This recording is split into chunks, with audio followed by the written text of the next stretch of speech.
Hello बच्चों, जय हिंद। मैं जो आज आपके लिए चीज़ लेके आया हूँ वो आपके लेके आया हूँ एक मस्त टेक्निक जिससे आप लोग जो है मैक्सिमा और मिनिमा निकाल सकते हैं बहुत सारी चीज़ों का। तो देखो, आपको एक चीज़ बता रहा हूँ, इस यूनिवर्स का एक प्रिंसिपल है। मैंने आपको बताया था कि मैथ्स जो होती है वो यूनिवर्स का बेस है और बेस सब्जेक्ट है आपका मैथ्स। तो देखो, मैथमेटिक्स, हर चीज़ आप चारों तरफ दुनिया में देखोगे वो मैथमेटिकल है। सबसे बेहतरीन शब्द है सिमेट्री। देखो, अगर आपका नेचर सिमेट्रिक होगा, बैलेंस्ड होगा, ठीक है, तो आप लाइफ में सबसे ज़्यादा मैक्सिमम ऊंचाइयों पर पहुंचोगे। यानी कि आप मैक्सिमम अपने एल्टीट्यूड पे, अपने पर्सनालिटी के पहुंच पाओगे, अपनी पर्सनालिटी के मैक्सिमम एल्टीट्यूड पे। इसी तरीके से मान लीजिए आपके पास, आप देखते हैं फूल, पौधे, पेड़, मेरा शरीर सिमेट्रिक है, दो पार्ट में बराबर है। प्रकृति भी आपके मैक्सिमम स्टेबलाइजेशन की तरफ जो है चीज़ों को बनाती है। ये तो ये नाक यहाँ हो सकती थी, मुंह यहाँ हो सकता था, ऐसा भी हो सकता था, पर क्या है, यूनिवर्स में जो चीज़ें होती हैं वो सिमेट्रिक होती हैं और सिमेट्रिक चीज़ जो होती है वो स्टेबल होती है। आप प्लैनेट सिस्टम देखिए, आप यूनिवर्स के जितने भी आप हेवनली बॉडीज हैं उनको देखिए, और आप आ जाइए किस में, आप सब मॉलिक्यूलर लेवल पे भी आ जाइए। आप लोग जो है इलेक्ट्रॉन, प्रोटॉन, न्यूट्रॉन, एटॉमिक और सब एटॉमिक लेवल पे भी जाएंगे तो वो सिस्टम पूरा सिमेट्रिक होगा। अगर वो सिमेट्रिक नहीं होगा तो मोशन करके सिमेट्रिक कर लेगा। तो याद रखना, मैथ्स का बहुत प्यारा प्रिंसिपल है, वो है सिमेट्रिक इज मैक्सिमम। तो as a student of maths में धीरे धीरे चीज़ें जो हैं आपको बताऊंगा, और आपको एक चीज़ मैं प्रॉमिस करता हूँ, मैथ्स को लेकर आपको मज़ा आने लगेगा, आपको बेहतरीन तरीके से एन्जॉयमेंट मिलने लगेगा, मैथ्स से आप भागना बंद कर दोगे। तो देखो, एक चीज़ मैंने आपको बताई है, हाँ, बिफोर दैट चैनल को आप जो है ज़रूर सब्सक्राइब कर लेना। अब देखो, ध्यान से समझना, सिमेट्रिक इज मैक्सिमम का मतलब क्या है। देखो, आपके एग्जाम्पल के तौर पे मैं आपको बताता हूँ, बहुत सारे बच्चे एग्जाम देते हैं बोर्ड का, सीबीएसई का, आईसीएसई का, या कोई कॉम्पिटिटिव एग्जाम दे रहे हो, आप एनडीए का एग्जाम दे रहे हो, आप सीडीएसई एग्जाम दे रहे हो, आप इधर उधर कोई जेईई मेंस का एग्जाम दे रहे हो, तो क्या होता है, आपके पास मैक्सिमम मिनिमम की कुछ छोटी मोटी प्रॉब्लम्स फंसती हैं। तो देखो, आपका सीबीएसई में तो बहुत इंपॉर्टेंट है, जो मतलब बोर्ड एग्जाम जो बच्चे हमारे देते हैं वो आपके सीबीएसई बोर्ड के एग्जाम दे रहे हैं। और अगर आपको एग्जाम भी नहीं दे रहे हैं तो मस्त मैथ्स सीखने के लिए आपको मस्त चीज़ बताता हूँ। क्या होता है, देखो, आपके पास सिमेट्रिक इज मैक्सिमम है। मान लो आपको एग्जाम्पल के तौर पे आपसे बोला गया, अगर दो नंबर का सम 42 है या कुछ भी है, दो नंबर का सम आपको दिया गया है, तो बोला है what is maximum product, what is maximum product. आपको पता है, जो बच्चे जानते हैं उसमें कितना डिफरेंशिएशन करना पड़ता है, दिस दैट करना पड़ता है। तो मैंने क्या बताया, लो, सिमेट्रिक इज मैक्सिमम। तो सिमेट्रिक का मतलब क्या, आधा आधा बांट लेंगे, आधा आधा बांट लेंगे, तो मैक्सिमम कब होगा, आधा आधा बढ़ जाएगा। आधा आधा बढ़ जाएगा तो कितना हो गया भाई, सॉल्यूशन करोगे तो पी प्रोडक्ट मैक्सिमम कब होगा, जब ये 21 हो जाएगा, ये 21 हो जाएगा, आंसर आ जाएगा 441। खत्म, फिनिश, कुछ करा ही नहीं। नहीं तो लॉन्ग मेथड में क्या करना पड़ता, लॉन्ग मेथड में हमें ये करना पड़ता, क्या आप क्या करते, क्या पता, x plus Y is equal to 42, और फिर क्या करते, y is equal to 42 minus X, और फिर प्रोडक्ट को बोलते हैं कि x इंटू 42 माइनस एक्स, फिर ये होता 42x माइनस एक्स स्क्वायर, फिर करते डिफ्रेंशिएशन dp बाई dx और उसे रखते 0 के बराबर, तो ये होता 42 माइनस 2x, वो होता 0 के बराबर, x होता 21।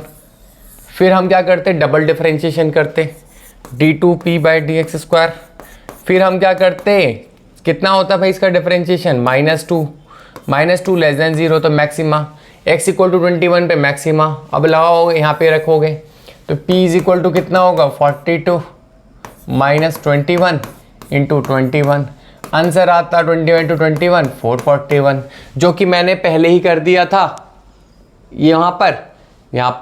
क्यों, क्योंकि नियम क्या है, सिमेट्रिक इज मैक्सिमम। तो बहुत ही प्यारा लॉ है, सिमेट्रिक इज मैक्सिमम। अगली मस्त चीज़, जैसे आपको एग्जांपल देखें, ठीक है, आपसे पूछे maximum area of triangle in a semi circle, अब उसका रेडियस भी दे रखा है, रेडियस r। अब बताओ, देखो बच्चों, अगर हम लोग आप लॉन्ग मेथड से करोगे, ये आपके लिए वैसे भी अगर आप सब्जेक्टिव पेपर लिख रहे हो ना सीबीएसई बोर्ड का, तो आपका कोने में ही हेल्पफुल हो सकता है क्या करने के, चेक करने के लिए। तो बोला है सिमेट्रिक इज मैक्सिमम, मैंने नियम बताया सिमेट्रिक इज मैक्सिमम। तो मेरे पास एक सेमी सर्कल है, सेमी सर्कल में एक ट्राइंगल है, तो ऑब्वियस ही बात है ये आपके पास रेडियस होगा, ये भी आपके पास रेडियस होगा। सिमेट्रिक कब होगा, सिमेट्रिक इज मैक्सिमम। तो ट्राइंगल कब सिमेट्रिक होगा, जब वो इस तरीके से होगा, एम आई राइट, इस तरीके से होगा ये। अब आपको पता होना चाहिए, ध्यान से देखो, अगर आप अच्छे से देखोगे तो यहाँ से यहाँ तक आर है, ये भी आर है, तो ये भी आर होगा। एरिया ऑफ ट्राइंगल कितना हो जाएगा, हाफ बेस इंटू हाइट। तो एरिया हो जाएगा हाफ, बेस कितना है 2r, और हाइट ये कितनी है r, तो कितना हो गया, कट गया, आंसर आ गया r स्क्वायर। तो मैक्सिमम एरिया कितना हो गया r स्क्वायर। रीजन क्या था, सिमेट्रिक इज मैक्सिमम। तो आपका नेचर भी जब सिमेट्रिक हो जाएगा तो आप मैक्सिमम एल्टीट्यूड पे पहुंच जाएंगे। तो सिमेट्रिक इज मैक्सिमम, देखो कितना प्यारा लॉ है।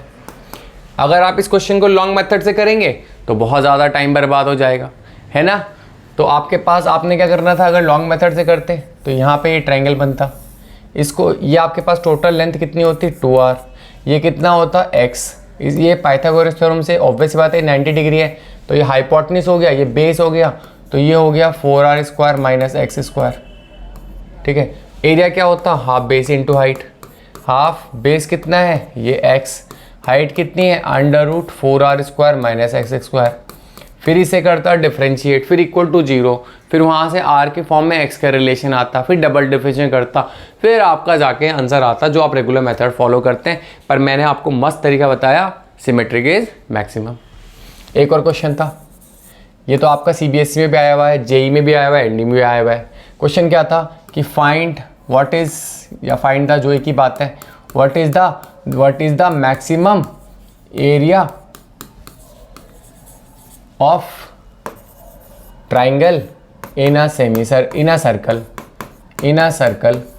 of radius r रेडियस के सर्कल के अंदर आपको ये बताना है कि क्या ट्राइंगल का मैक्सिमम एरिया कितना होगा। मान लो ये आपके पास सर्कल है और उसका रेडियस है r, तो मैंने क्या बताया, सिमेट्रिक इज मैक्सिमम। तो ये ट्राइंगल का मैक्सिमम होगा जब ये सिमेट्रिक होगा, बराबर पार्ट पे टूट जाना चाहिए। अगली बात क्या है, ये आपके पास सेंटर है तो ये रेडियस हो जाएगा, ये रेडियस हो जाएगा। अब सिमेट्रिक है तो ये आपके पास देखो ये 2:1 रेशो में तोड़ना चाहिए, तो ये भी r हो जाएगा।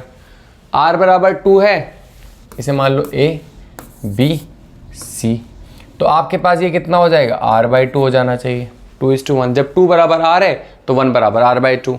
और आपके पास ये r है ना, तो आप कैसे, कौन सी निकाल सकते हैं, BD की लेंथ निकाल लो। BD हो जाएगा पाइथागोरस थ्योरम से √r² माइनस भाई हाइपोटेन्यूज, ये हाइपोटेन्यूज माइनस आपका परपेंडिकुलर स्क्वायर, तो ये हो गया √3, 4 - 1 3, तो √3 r/2। बस एरिया आ जाएगा। एरिया क्या होता है, हाफ बेस इंटू हाइट। तो सिमेट्रिक इज मैक्सिमम। बेस कितना होगा भाई, √3 r/2, यहाँ से यहाँ तक निकाल दिए तो इसका दुगना हो जाएगा, तो कितना हो जाएगा, सिंपल √3 r। और ये पूरी AD कितना है भाई, AD ये यहाँ से यहाँ तक का ट्राइंगल की, ये जो आपके क्या है, ये इसे हम क्या कह सकते हैं, इसे हम कह सकते हैं आपका एल्टीट्यूड, है ना, यहाँ से लेकर यहाँ तक ये पूरा हाइट। तो हाई ये कितना हो गया, √3 r इंटू अब आप लोग क्या ले लोगे, आप लोग ले लोगे चुपचाप इसकी हाइट कितनी है 3r/2, तो आंसर आ गया, कितना आ गया 3√3r²/4 आंसर। लॉन्ग मेथड से करते 2 पेज लगाते, तो मैंने आपको बताया बहुत आसान तरीका, सिंपल सिमेट्रिक इज मैक्सिमम। कुछ नहीं किया, पहले मैंने आपका ये निकाल लिया और आपके पास उसके बाद डायरेक्ट हाइट निकाल ली, तो मेरे पास आंसर क्या आया, सिमेट्रिक इज मैक्सिमम। बहुत ही आसान तरीके से करना था। So that's all for today. बच्चों आप लोग पढ़ाई करो और चैनल को सब्सक्राइब करो।